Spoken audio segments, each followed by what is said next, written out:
It was at this moment that he knew. He fucked up. I think Donald Trump is shaping up to be the biggest Trojan horse in the history of our country. Okay. He is openly allied and inviting in the full-blown surveillance state, down to the fucking FISA laws, forget even Palantir and all that. He is hobnobbing with the elites and protecting them, including the most insane elite pedophile ring to ever exist that we know of. You know, he is sticking a middle finger not in the face, but straight up the ass of people like Juan and his base of everyday Americans who supported him and believed that, you know, he was going to have their back. He not only does it with his policies, he does it with his verbiage. He's always been off the cuff with verbiage and says dumb shit. But like, he's saying things that 5 years ago he would never in a million years have said. Yeah. In fact, he would have said the complete opposite. Judge Mullins, I'm not sure you should have been running a sex trafficking ring out of the county jail, right? Do you guys remember this guy? Judge Kevin Mullins, who was shot to death in his chambers on camera by the town sheriff, had turned the Letcher County Jail into a brothel to fulfill the disgusting fantasies of him and his buddies. And I don't mean he was turning a blind eye. Oh no, he was the freaking ringleader. Mullins and his disgusting friends would set up these parties at the county jail and other buildings in town, and they would pick which inmates they wanted to be with. As a thank you to the women, he would reduce their jail time or whatever punishment they were facing. And if the women didn't want to or refused to participate, he would threaten them with maximum sentences or kick them where it really counts. Threaten to call CPS. He was literally leveraging their freedom for his sexual fantasies. And the most deplorable part of it all, the entire county knew. Taya Adams, one of his victims, said, quote, "Who would believe us anyways? The whole town was doing it. Nobody cared. They're all swingers. It was all a big party to them. It was just so normal. They used this against us to ruin our lives." We still don't know exactly why Sheriff Mickey Steins gunned down the judge, but we do know the sheriff told an arresting officer that the judge was trying to kidnap his wife and kid. We also know that literally seconds before the murder, the sheriff asked to borrow the judge's cell phone to call his daughter, which is how the sheriff learned that his daughter's cell phone number was saved in the judge's phone. We should make homelessness illegal. What? We should make it illegal to be homeless. So if someone's homeless, they get arrested? Yeah, or pay a fine. But they don't make money and they can't pay a fine. Fine them anyways. Yeah, but if we try to fine them or if we threaten jail, they just wouldn't care. Like they're gonna be homeless. Then jail. In jail, they would get 3 meals a day, a roof over their head, and it would be all at the expenses of the taxpayers. Correct.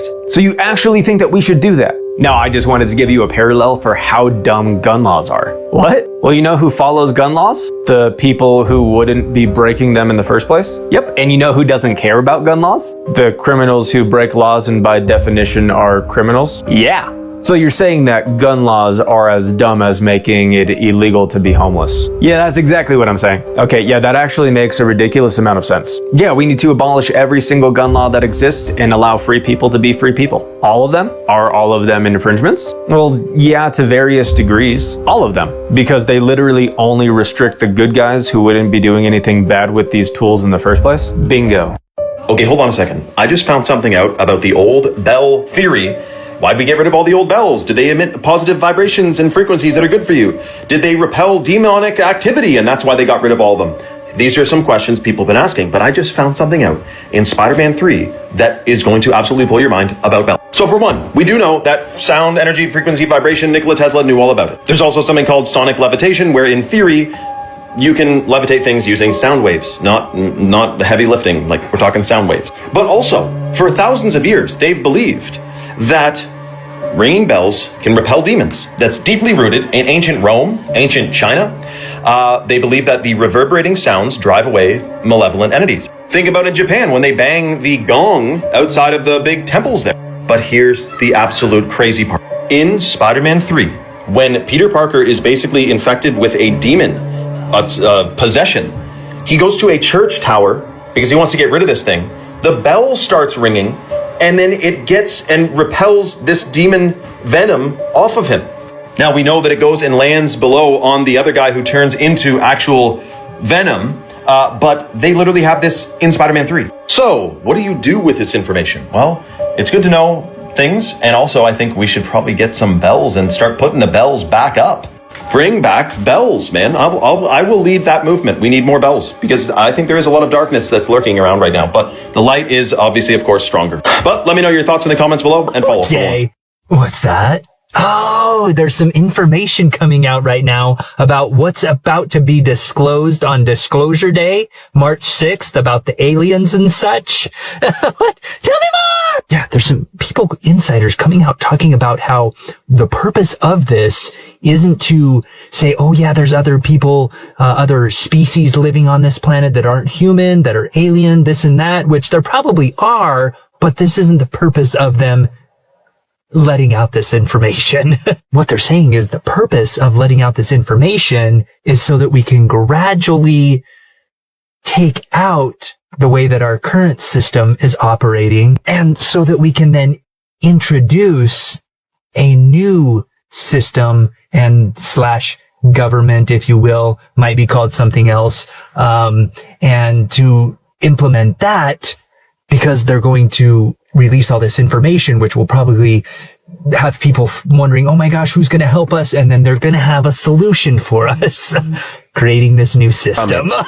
Before you came to Earth, you signed a contract, and that contract stated who your parents would be, the location that you would be born, the friends you would have in your life, and the traumas you would experience. And in order to come here, you signed that contract. And so something to accept is that absolutely nothing in your life has been random, and you have chose everything. So the parents that gave you trauma, you chose that. Maybe growing up in poverty, you chose that. The friends that were mean to you, you chose that. The traumas that have plagued your life, you chose that. And the question is why? Well, you are a soul that is living in a human body. You are not a human that has a soul. You are a soul in a human body. And the main objective of your soul is to evolve. And Earth is soul school. It is a place that we come to experience trauma, pain, and suffering so we can evolve. And so you may have chose parents that were emotionally unavailable because they were there to teach you how to love yourself. You may have chose an environment that was unsafe to grow up in so that you could find safety within yourself. And you may have chose friends that were mean to you so that you could have self-confidence. And by going through these processes, what it ultimately allows your soul to do is to evolve and ascend.